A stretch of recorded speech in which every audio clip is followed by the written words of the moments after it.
안녕하세요. 도난성형외과 김국진 원장입니다. 오늘은 코 성형 후에 생길 수 있는 대표적인 부작용에 대해서 알아보고 그 원인들이 무엇인지, 그런 부작용이 생겼을 때 어떠한 형식으로 해결할 수 있는지에 대해서 자세하게 알아보도록 하겠습니다.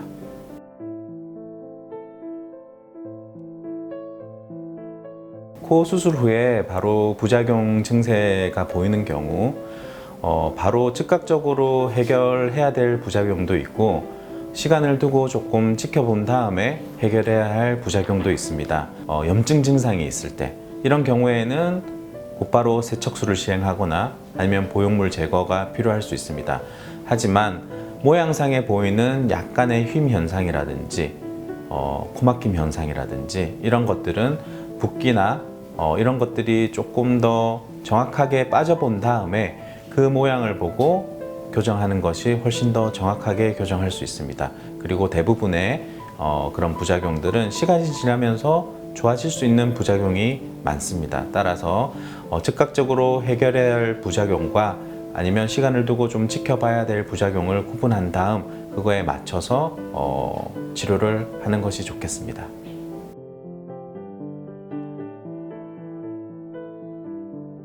부작용이 생겼을 때 보형물을 빼야 되는 경우가 있습니다.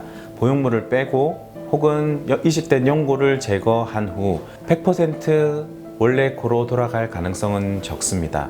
하지만 그 시기에 따라서 수술한 시기가 얼마 되지 않았다면 원래 코의 거의 80~90% 이상으로 돌아갈 수 있으나 수술한 시기가 아주 오래되었고 연골의 변형이라든지 코뼈 구조의 변형이라든지 이런 것들이 동반된 경우라면 보형물을 제거한다고 해서 원래 코로 돌아가지는 않습니다. 따라서 원래 코로 복원하기 위한 재군술을 시행해야 될 수도 있습니다.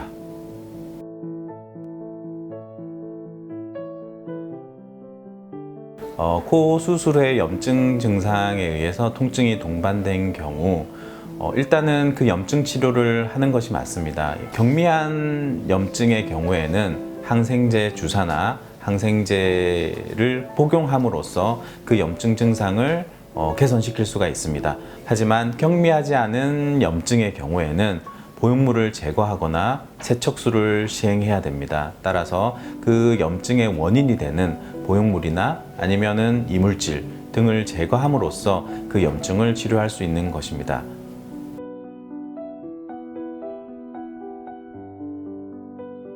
염증이 생기는 원인은 여러 가지가 있습니다. 이제 본인의 면역력이 약하거나 들어가 있는 보형물에 대한 이물 반응이 있는 경우가 있고요.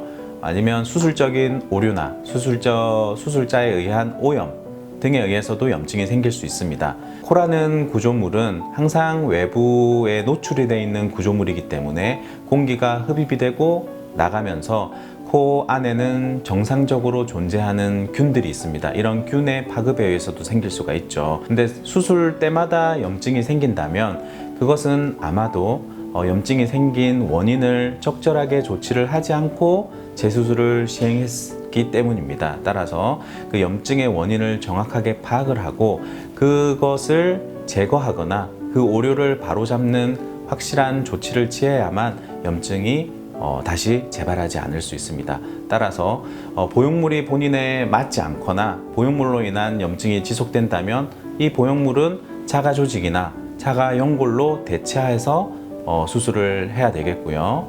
본인의 면역력이 계속 떨어져 있다면 그 면역력을 키운 다음 본인의 컨디션이 좋아졌을 때 재수술을 시행하는 것이 좋겠습니다.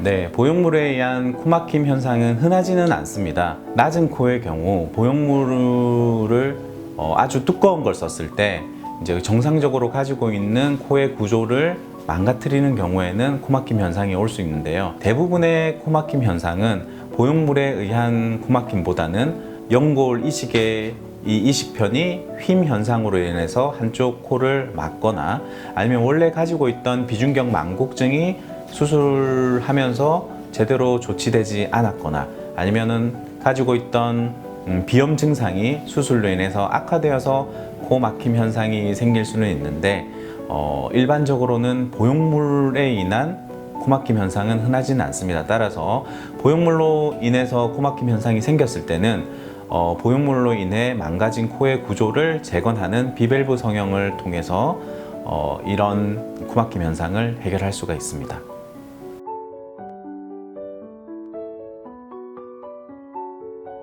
보형물이 피부 바깥쪽으로 노출이 된 경우, 이런 경우는 흔하지는 않습니다. 요즘은 보형물을 코끝까지 사용하는 경우는 잘 없습니다. 하지만 이전에 10년, 20년 전에는 단순히 보형물만으로 코수술을 시행했었기 때문에 코끝까지 보형물이 존재해 있는 경우가 많아서 이런 것들이 이제 피부를 자극을 하고, 특히나 염증이 동반된 경우는 이 연부 조직이나 피부가 아주 약해지기 때문에 그 약해진 포인트로 보형물이 노출되는 경우가 있습니다. 이럴 경우에는 보형물을 제거하고 염증 조직을 제거한 후 그 구멍에는 본인의 자가 진피를 통해서 그 구멍을 메꿔주는 그런 수술을 시행해야 됩니다. 이제 이런 것들이 회복이 난 다음에는 2차적으로 코의 모양을 바로잡는 2차적인 코 수술이 필요할 수 있습니다.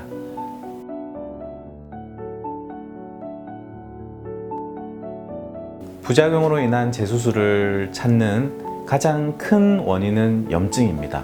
염증으로 인해 구축 현상이 온 경우 재수술 자체도 까다롭게 됩니다. 따라서 이런 원인들을, 염증이 생겼을 때 빠른 조치를 취해서 염증을 완화시키는 것이 가장 중요하고, 염증으로 인한 구축이 온 경우에는 적절한 재료를 사용하여서 정확하게 수술로 교정하는 것이 중요합니다. 또 다른 부작용으로는 연골의 비침 현상이라든지 혹은 보형물의 비침 현상으로 인해 안에 구조물이 극명하게 드러나는 경우가 많습니다. 이런 경우에는 피부의 빨개짐이나 혹은 피부가 하얗게 변하는 그런 변화들을 동반하는 경우가 많습니다. 연골의 비침 현상 같은 경우에는 진피 조직을 이용하여 그 연골의 비침 현상을 해결할 수 있고, 보형물의 비침 현상 같은 경우에는 자가 근막 조직이나 진피 조직을 사용하여 보형물을 덮어줌으로써 비침 현상을 완화시킬 수가 있습니다. 또 다른 부작용으로는 휨 현상을 들 수 있습니다. 휨 현상의 원인은 크게 두 가지가 있습니다. 첫 번째로는 수술적인 오류입니다. 원래 코가 휘지 않았는데 보형물이나 연골의 위치가 자리를 잘못 잡아서 휘지 않은 코가 휘어 보이는 그런 현상이 있을 수 있습니다. 또 하나는 원래 본인이 가지고 있는 비대칭이나 휨 현상이 수술로 인해 더 극명하게 보이는 경우입니다. 따라서 이런 원인들을 정확하게 분석을 하고 그 원인에 따라서 코의 구조를 바로잡거나 아니면은 잘못 이식된 연골이나 보형물의 위치를 바로잡음으로써 이 휨 현상을 교정할 수 있습니다.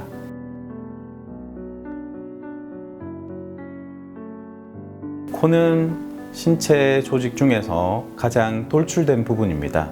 또한 신체의 일부분 중에서 말단에 위치한 구조물입니다. 따라서 혈액순환도 좋지 않을 수 있고, 가장 물리적인 충격이나 아니면 외부의 자극으로부터 자유로울 수 없습니다.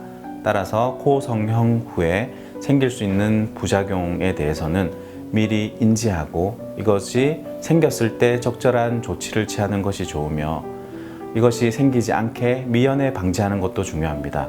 따라서 흡연이라든지 음주라든지 본인의 면역력을 약화시킬 수 있는 행위는 되도록 삼가해 주시고, 물리적인 충격이나 외부의 자극으로부터 적절히 보호하는 행동을 하는 것도 매우 중요하다고 할 수 있겠습니다.